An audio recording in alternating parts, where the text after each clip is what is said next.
bumalik ako sa normal. Naisip ko, siseryosin ko na talaga. Ako po ay si Teresa Carpitanos, taga Zamboanga. Retired employee na po ako ng Zamboanga City Electric Cooperative. 2010 na stroke ako, na mild stroke ako. And then after 10 years, 2019, almost 10 years, na mild stroke na naman ako dahil sa tumaas ang sugar ko. Na-hospital ako, tapos umuwi ako sa bahay, sakit ang braso ko, yung legs ko, hindi ako pwede maglakad-lakad na matagal.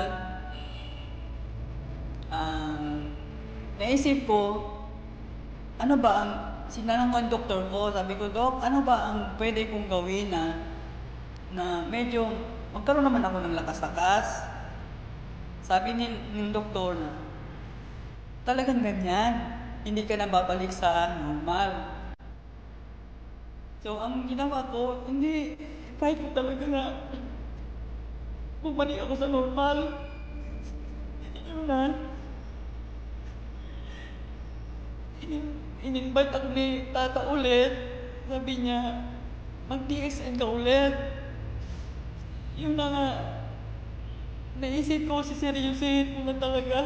Sinabi ko sa anak ko, bigyan chance ang DXN. So, after October, nag-start ako October, November, pagka December, nakayahan ko nang